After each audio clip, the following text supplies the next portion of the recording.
Are you living a life that you've been programmed to live, which is ordinary? Or are you living a life that you were created to live, which is extraordinary?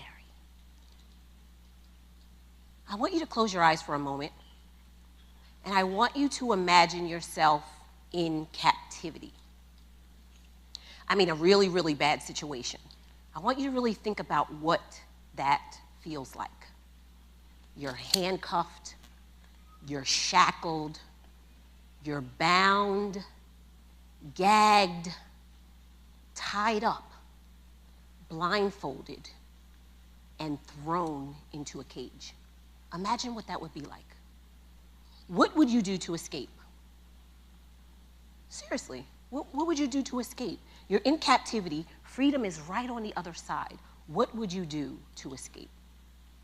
And I ask this question in my workshops, and people come up with all kinds of things that they would do to escape. Oh, I would chew through the duct tape so that I could scream for my life and get help. I would break my wrist and slide it out through the handcuff so that I could get away.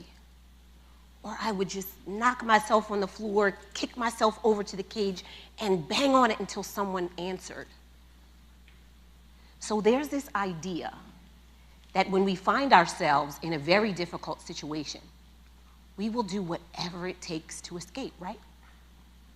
But the reality is that when you no longer feel that you are in control of your destiny, you eventually give up and you accept the situation exactly the way it is. So while we're created to do extraordinary things, most often we're so limited by our past experiences that we just live an old, ordinary life. Programmed ordinary, created extraordinary. I used to love the circus as a little girl, and it was mainly because the elephants, I was always fascinated with how obedient an elephant could be. I mean, this elephant is like huge. It could knock down the whole tent, but it just is so obedient to the ringmaster. It doesn't even try to escape, and that always fascinated me.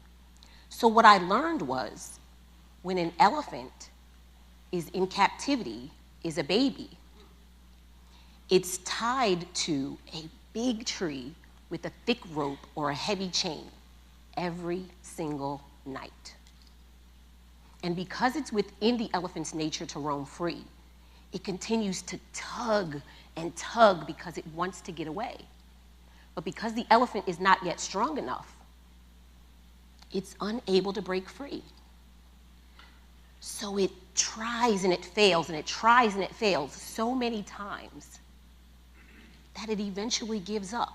And not just then, but for the rest of its life. So now this elephant is full grown, it's huge, it's 12,000 pounds. And it could very easily knock down a house, uproot a tree, break any rope or chain. But it doesn't. Because it's been so programmed by its past limitations that it totally is unaware of its present abilities to be free. Can you imagine being so scarred by the problems of your past or the situations of your past that you would rather stay in captivity than to escape and experience true freedom? Think about that. It's this programming. Where does this programming occur? For most of us, by the time we're teenagers, we're already programmed. I mean, if you're not a great athlete, you don't have straight A's or good grades, and you're not popular, you're already programmed to believe, to just accept the situations just the way they are. For me, that programming occurred when I was 4 years old. I loved school, I loved to learn, and I went to a Head Start program in Queens, New York. Anybody here from New York? All right. So I go into class this day, and the teacher, Miss Stewart, is sharing what she's going to teach us for the day. So she says, today we're going to learn something new. I'm like, yes. because I loved new things. I love learning new things. And then she says, we're going to learn our numbers in Spanish. I'm like, oh, I already know them. So she's like, oh, you do? Say them then. Like she didn't believe me. So I go on, and this is like my moment to shine. Uno, dos, tres, cuatro, cinco, seis, siete, ocho. She's like, hold up. Wait a minute. You already know them? You go sit in the corner. Oh, that hurt my heart. I was excluded from the lesson, so I was forced to watch everyone interact and be excited about learning, just the very thing that I love to do. She ignored me for the rest of the day. And when I raised my hand to go to the bathroom, she wouldn't let me go, and I wet my pants. So at that moment, I was programmed to believe that maybe being smart wasn't such a good idea. That maybe this life that I desired to always want to learn would only get me punished, would only get me excluded, and would get me laughed at. So I started walking out this ordinary life. It was better to be just like everybody else. And by definition, ordinary is unexceptional, below average, mediocre. And this just became what I did. I mean, I failed English twice, y'all. I'm a writer. Like, that makes no sense. By the time I was 30 years old, I had 13 addresses. Every car that I ever had was repossessed. I had racked up 5 felonies, $50,000 in fines and restitutions. And the only work that I could get was part-time, commission work, earning less than $10,000 a year. That sounds pretty unexceptional, right? That programming of being ordinary led me right into a courtroom, standing before a judge who determined that I was a habitual offender, that I would serve the next 7 years in prison as inmate OL 8397 with the Pennsylvania State Department of Corrections in a maximum security facility. So I'm standing in court, handcuffed and shackled. And there's this idea that when you're in a really bad situation, you'll do whatever it takes to escape. So I tried that. Your Honor, would you please, I'm begging you to reconsider. I have 2 small kids that are going to get off the bus at home, and I will not be there. And I have no one to take care of them. I said, if at least I could have time to prepare, if you would just grant me that request.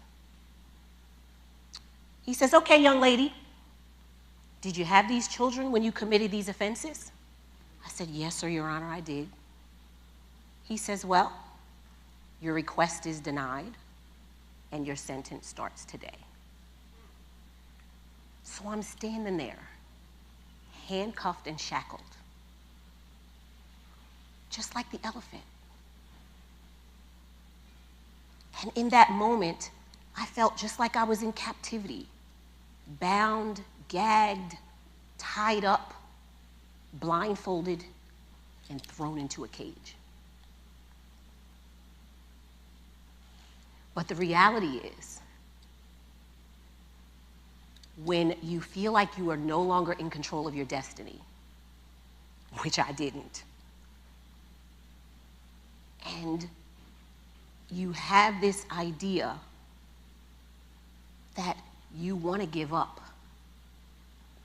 I really felt like giving up at that point. But there's one difference between human beings and the elephant, is we have the ability to choose. So at that moment, handcuffed and shackled, I chose to no longer live this ordinary life, this unexceptional, this below average, this mediocre life. I determined at that moment that I never would let anyone take control of my destiny but me.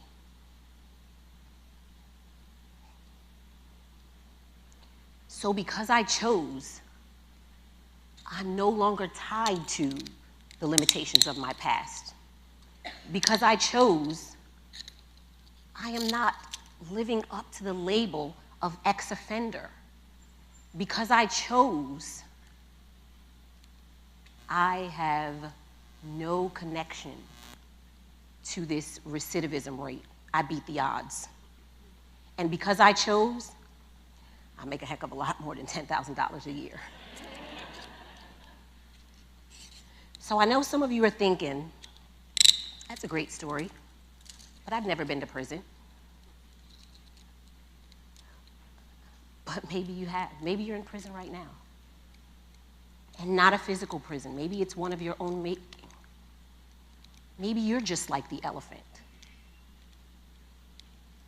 So are you living the life that you've been programmed to live, which is ordinary? Or are you living the life that you've been created to live, which is extraordinary? You choose. I chose.